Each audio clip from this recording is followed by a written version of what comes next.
Welcome. My name is Thomas. I'm here to share this video, publication 503. We're going to go over filing statuses. This is part of the premium coaching program for tax preparers. And so this publication will be broken down in three different sections, giving you only what you need to know, and everything else you'll learn about as you go, as you experience those things in real time with real clients. Everything we're dealing with in training will be based on U.S. citizens with Social Security numbers only. Is the basis for the training. And so in here, we're looking at the screen, publication 501, and it's dealing with single. That's the first filing status. And that person is considered unmarried at the end of the year, which is December 31st of that year. So December 31st, 2022, if a person is not married at that time, they are considered single. The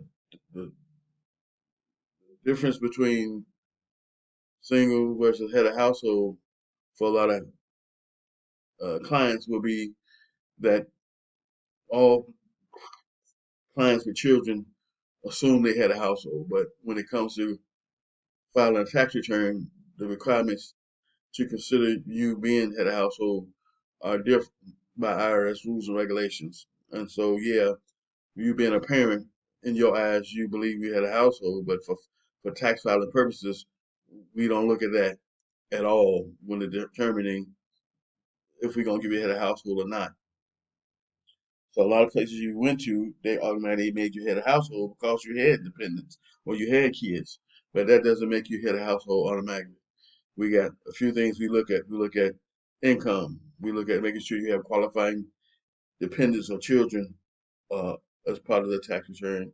And we look at were you unmarried at the end of the year, which is December 31st of 2022, to help determine that. And then did you provide 50% or more of the support to keep up where you live as part of that requirement. So I always look at the money to determine if I'm going to give you head of household or not. Because see, in an audit situation, the person who claims single versus the person who claims head of household will have to send in additional information, which would be a lease or a mortgage statement if you had a household. Single person doesn't have to submit that in an audit situation, but may have that because they didn't need to file head of household in order to get the results they want to get when it comes to their tax return situation.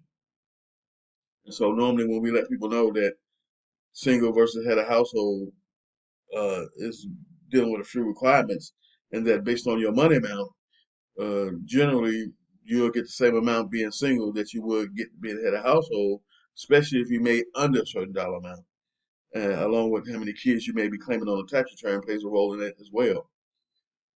So basically, when I can tell a client that if I made you head of household or if I made you single, your refund will be the same amount, then they generally happy with that because it's all about really how much of a refund are they going to get as a result of being head of household versus single. And so when they understand that the head of household versus single situation doesn't matter and doesn't impact their total refund amount, then they generally okay with that, especially when you explain to them that the requirements that you're going to be in, if you get audited, it's going to be a much higher standard than if you was a single filing status person.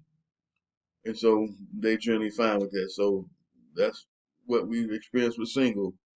Number two is married filing joint.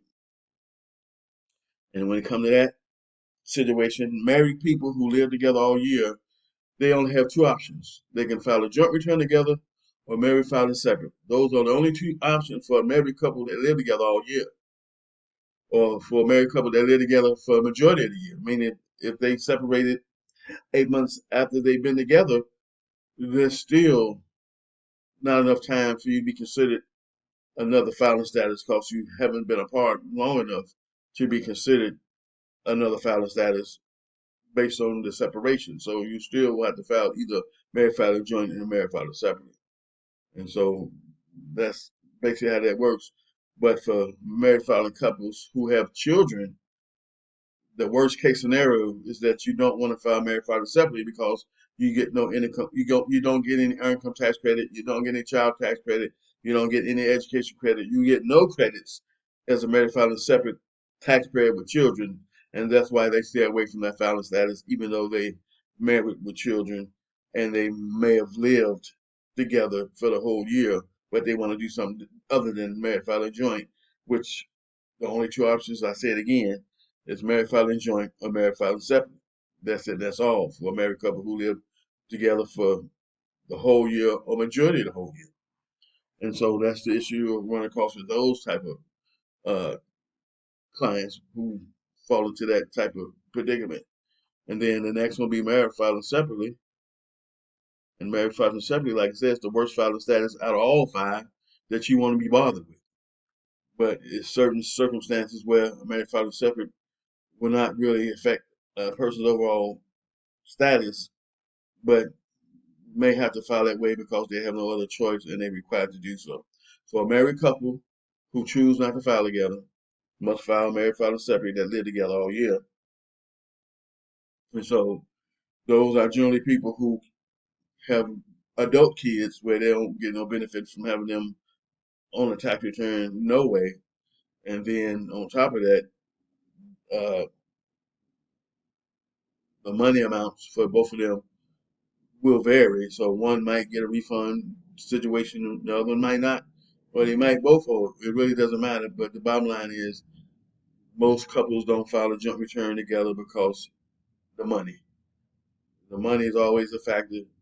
Someone is not getting their fair share of whatever possible refund they may have coming. And so as a result of going through that for multiple years, one of them get the courage to say, hey, I'm just going to start filing my own return. You start filing yours the best way you're going to do it because I'm sick and tired of this situation where we get a refund as a joint couple, but I never see any of it. And so that's the common reason joint couples didn't never file together anymore. And that's just my opinion on it based on my experience of being in this career industry of tax preparation and taxation for the last 21 years, 15 other business owners. And so the next filing status will be head of household. And this is the little chart that they came up with years ago, which is based on you having a home. As you can see, of the different line items is reflective of you having a home, which doesn't necessarily mean having a home because 99.9% of people who file a tax return, all of them don't have a home. It's just basically where you live at is what this is really all about. And then head of household is you have a dependent child in your household that you're taking care of, either son, daughter, niece and nephew, brother, or sister, and you may over a certain dollar amount, which allows you to provide more than 50% of the cost of keeping up the place where you live, which allows me to give you the head of household status, and that's how I basically do head of household statuses. And then the next one and the last one is qualifying widower. So I'm gonna give you an example. In 2022, a married couple looking to file a joint return for next year, which starts in 2023. Say the husband passed away before this year is over, she can still file a joint return with him on there as they was like they still live and together, but in reality he has passed away. And so she's still able to claim on the tax return for the following season like they normally do. And then after that, the next 2 years, since they do have a dependent involved in the situation, they can claim marriage, they can claim qualified widow for the next 2 years after that. And then going into the fourth year, she's either going to choose single or head of household based on if she's doing her own taxes or based on what she's going to. Because it's up to the tax professional / tax preparer to help you decide the correct filing status for yourself. And so that's the breakdown really of how the five filing statuses work.